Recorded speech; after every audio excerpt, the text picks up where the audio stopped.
Hello first year class.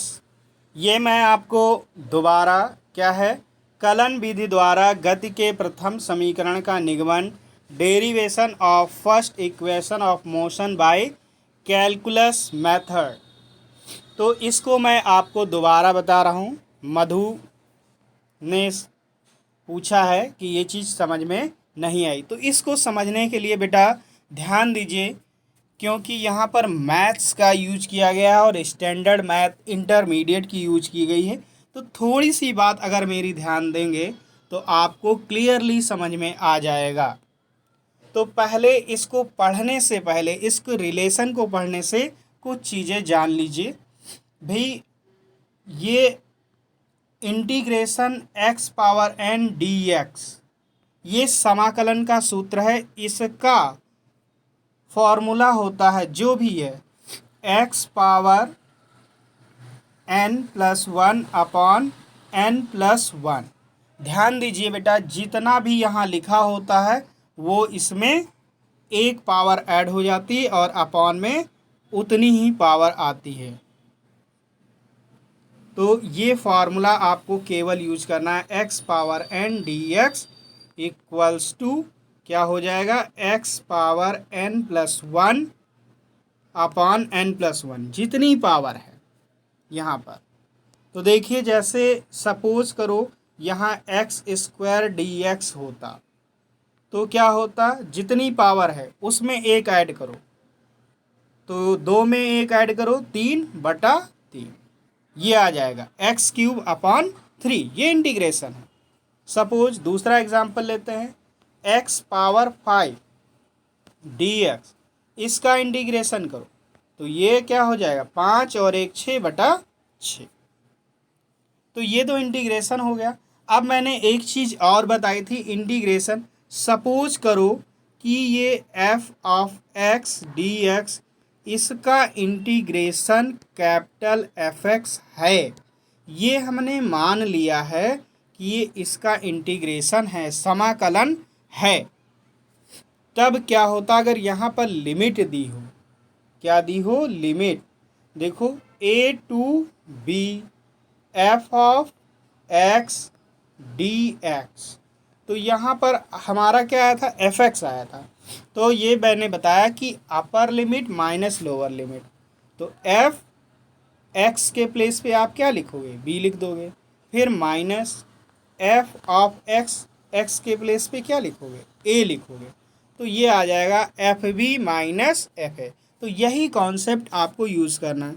और यहाँ पे जो x पावर n वाला मैं फार्मूला बता रहा हूँ, यहाँ सिंपली dx का इंटीग्रेशन। तो देखो dx है क्या, dx यहाँ पर dx को लिख सकते हैं 1 dx, और 1 किसी की पावर 0 हो तो उसकी वैल्यू dx, सॉरी किसी की पावर 0 हो तो उसकी वैल्यू 1 होती। तो 1 के प्लेस पे x पावर 0 लिखा जा सकता है।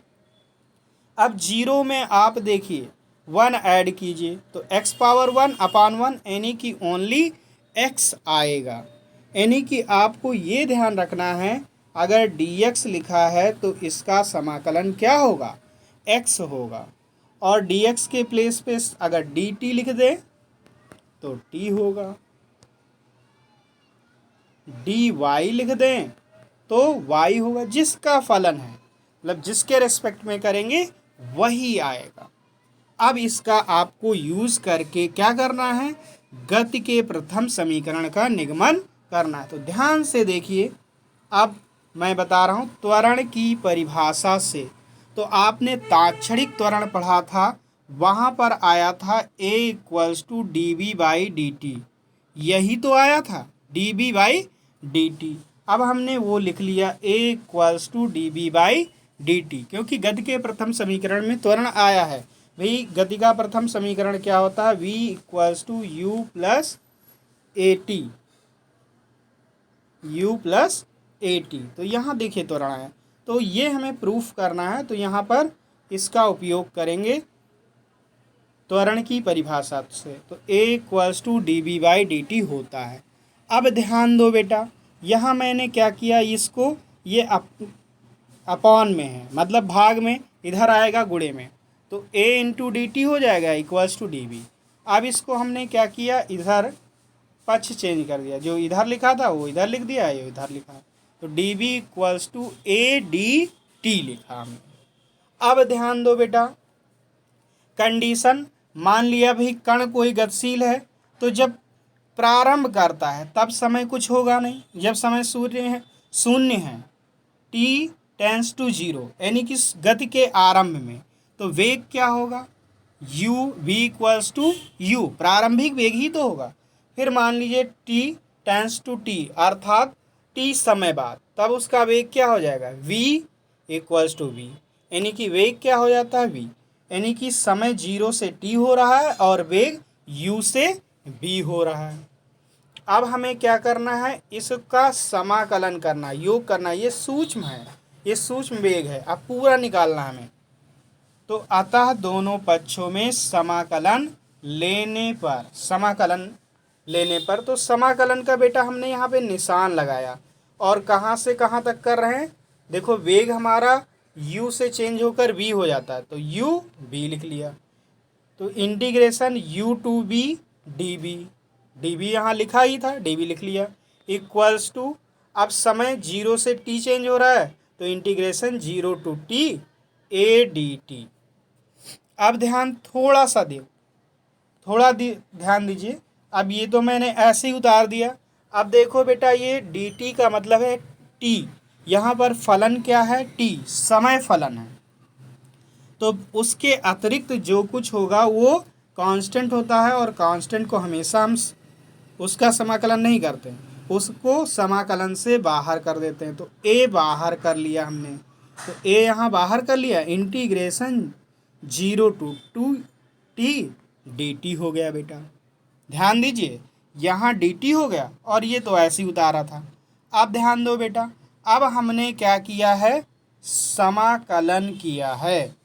तो देखो मैंने आपको बताया इंटीग्रेशन dx का क्या होता है x, यहाँ क्या लिखा है dv, तो v ही तो होगा बेटा, और लिमिट u टू v, और यहाँ a उतार लिया, और dt का क्या लिखोगे, t ही तो आएगा, और यहाँ 0 टू t हो गया, और तो कुछ नहीं। अब देखो बेटा, यहाँ पे फॉर्मूला लगाया जाएगा। अब ये अपर लिमिट माइनस लोअर लिमिट, तो अपर लिमिट क्या होता है v है, और लोअर लिमिट u, तो यहाँ पर आपका देखिए v के प्लेस पे v लिखा, फिर माइनस लोअर लिमिट, अब b के प्लेस पे क्या लिखना है, u लिखना है, इक्वल्स टू a, तो आपका लिखा ही लिखा है। अब देखो बेटा, t के प्लेस पे पहले t लिखना है, फिर माइनस लगाना है, लोअर लिमिट, अब t के प्लेस पे 0, तो आपका ये आ गया b minus U equals to a with in bracket t minus 0, जो कि ये यहाँ पर लिखा हुआ है। क्लियर। अब देखो बेटा, b माइनस यू तो हमने नोट कर लिया, t माइनस 0 क्या होगा, t ही तो होगा, और t से a में गुणा करने पर at आ गया, तो v minus U equals to at। अब हम क्या करेंगे, इसका इधर पक्षांतर कर देंगे, भाई यहाँ से ये माइनस में इधर गया प्लस में, तो v equals to U plus at, ये तो आया, और यही गति का क्या है, आपका प्रथम समीकरण है। आई होप आपको क्लियर हो गया होगा, और फिर भी क्लियर ना हो तो फिर से पूछेगा, मैं दोबारा बताऊंगा, और इस वीडियो को कम से कम आप 4 से 5 बार देखें, आपको क्लियर हो जाएगा। और नहीं क्लियर होता है तो आप जिस स्टेप पे प्रॉब्लम हो रही है वो स्टेप्स मुझसे डिस्कस कर सकते हैं।